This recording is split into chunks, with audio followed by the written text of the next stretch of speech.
कहाँ है? ये जो दो चंद्रा बाबू जी और नीतीश कुमार जी, ये जो बाम्बू है, तो जो लकड़ियाँ है, उसका ऊपर अब ये सरकार बनेगी, वो कभी भी गिर सकती है।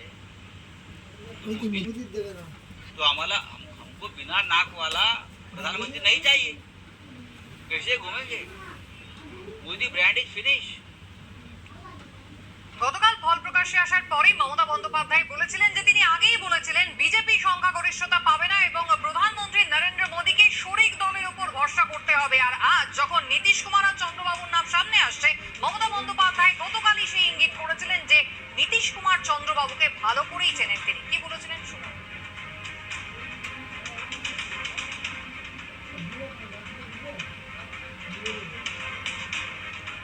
গতকালই সাংবাদিকদের মুখোমুখি হয়েছিলেন মমতা বন্দ্যোপাধ্যায় এবং তখনই কিন্তু তিনি বলেছিলেন যে শরিকদের উপরে ভরসা করতে হবে প্রধানমন্ত্রীকে, কারণ বিজেপিতে সংখ্যাগরিষ্ঠতা, একক সংখ্যাগরিষ্ঠতা পাবে না, তা তিনি আগেই আঁচ করেছিলেন।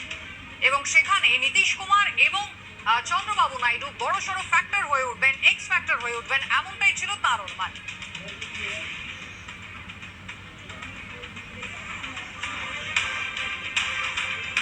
আমি খুশি মোদিজি সিঙ্গেল লার্জেস্ট মেজরিটি পায়নি। উনি ক্রেডিবিলিটি লস করেছেন। ওনার ইমিডিয়েট প্রধানমন্ত্রী থেকে রেজিগনেশন দেওয়া উচিত, কারণ উনি বলেছিলেন ইসবার 400 পার। আমি কি বলেছিলাম আপনাদের? আমি বলেছিলাম 200 পার হবে কিনা দেখে রাখুন, কারণ কিছুটা হাতে রাখতে হয়। আমি বলেছিলাম পগার পার। এখন তাকে পায়ে ধরতে হচ্ছে টিডিপি আর পায়ে ধরতে হচ্ছে নীতিশ, বাট এদের আমি খুব ভালো করে চিনি। বাংলার বিজেপির ভরাডুবি, বিজেপি পেয়েছে 12টি আসন, আর এবার রাজ্য নেতৃত্বকে নিশানা করলেন দিলীপ ঘোষ। 2021 অব্দি এগিয়েছে, তারপর আটকে গেছে। গত 3-4 বছরে এগোতে পারেনি। প্রাপ্ত ভার কি বলেছেন দিলীপ ঘোষ?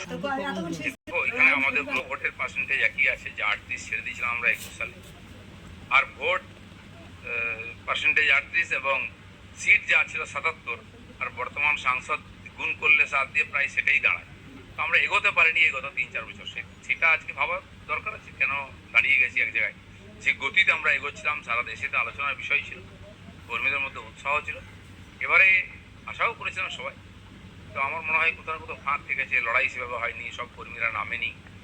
চিন্তা ভাবনা করার দরকার আছে, গতি যেন রুদ্ধ না হয়ে যায়, তাহলে তো কর্মীরা হতাশ হয়ে যাবে। আমাকে পার্টি যখন যে কাজ দিয়েছে আমি সেটা নিষ্ঠার সঙ্গে করেছি। দিলীপ ঘোষের কাজে 1% কখনো ফাঁকা ছিল না।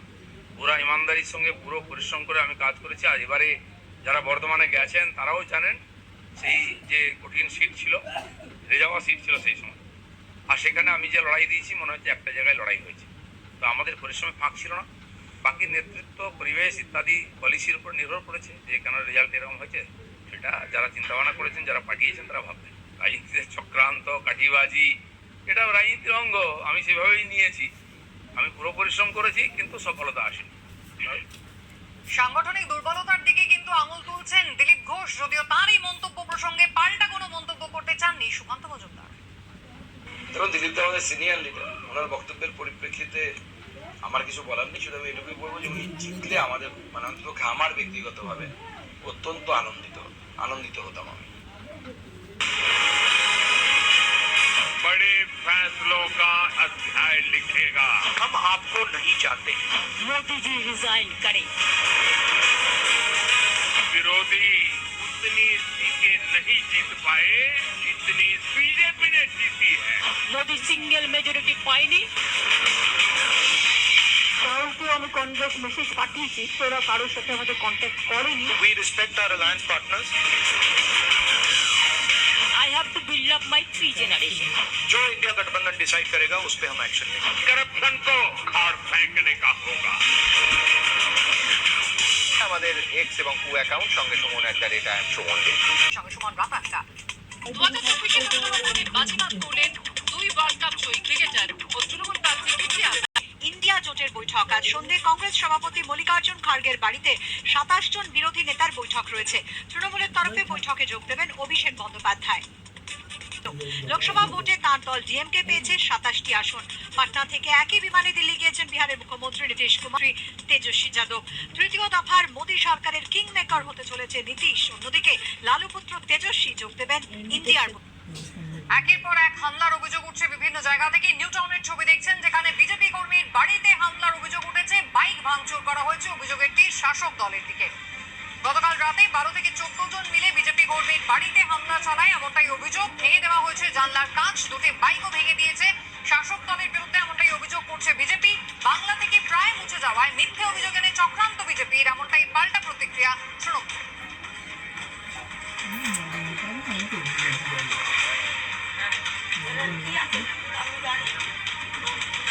আমার কর্মীদেরকে বলবো, সকলে একত্রিত থাকুন, প্রতিবাদ করুন, প্রতিরোধ করুন। পার্টি আপনাদের পাশে আছে, সুকান্ত মজুমদার পাশে আছে। আমি রাজ্য সভাপতি হিসেবে রাজ্যের সকল নেতৃত্ব আপনাদের পাশে আছে। আমি যাচ্ছি এবং খুব তাড়াতাড়ি যেখানে যেখানে আমাদের কর্মীদের উপর আক্রমণ হয়েছে সেইখানে আমি পৌঁছব। আমি দেখতে চাই যে তৃণমূলের গুন্ডাদের হার মারতে কতটা সাহস আছে এবং এদের কতটা দম আছে। নিউ টাউনের পর বাঁকুড়ার পাত্র শহরে বিজেপির পার্টি অফিস ভাঙচুর। বিজেপি নেতার বাড়িতে হামলা চালানোর অভিযোগ তৃণমূলের বিরুদ্ধে। গতকাল রাতে পাত্র শহরে বিজেপির পার্টি অফিসে হামলা চালানোর অভিযোগ। সোনামুখীর বিজেপি বিধায়ক দিবাকর ঘরামির দাবি, এভাবেই সন্ত্রাস চালাচ্ছে তৃণমূল কংগ্রেস। অভিযোগ অস্বীকার করে গেরুয়া শিবিরে গোষ্ঠীদ্বন্দ্ব বলে দাবি করেছে তৃণমূল কংগ্রেস।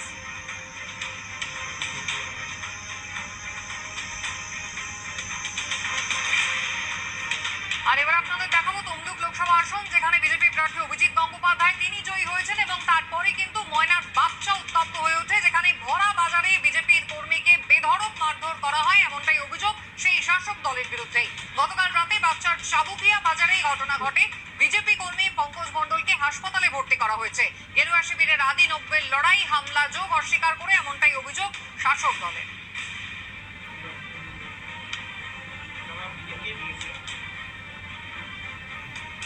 আর মধ্যমগ্রাম, সেখানে বিজেপি কর্মী এবং সমর্থকদের বাড়ি ভাঙচুর করা হয়েছে, অভিযোগের তীর সেই তৃণমূল কংগ্রেসের দিকে। বারাসাত লোকসভায় ভোটের ফল ঘোষণার পরে বাড়ি ভাঙচুর করা হয়েছে। বিজেপি অভিযোগ করছে যে মধ্যমগ্রামে তাদের 10 থেকে 12 জন কর্মী সমর্থকদের বাড়ি ভাঙচুর করা হয়েছে। তৃণমূলের দাবি, নিজেদের গোষ্ঠীদ্বন্দ্ব ধামাচাপা দিতে দোষ চাপাচ্ছে বিজেপি। ক্যানিং এর ঘটনা দেখাবো। ভোটের ফল ঘোষণার পরেই ক্যানিং এ আক্রান্ত বিজেপি নেত্রীর পরিবার। স্বামী এবং মাকে বেধড়ক মারধরের অভিযোগ তৃণমূলের বিরুদ্ধে। বিজেপি নেত্রীর স্বামীর চোখে গুরুতর আঘাত রয়েছে, তাকে কলকাতার হাসপাতালে স্থানান্তরিত করা হয়েছে। বিজেপি নেত্রীর মায়ের মাথা ফাটিয়ে দেওয়া হয়েছে বলে অভিযোগ। ক্যানিং পশ্চিমের তৃণমূল বিধায়ক পরেশরাম দাসের দাবি, বিজেপি নেত্রীর পারিবারিক বিবাদের জেরেই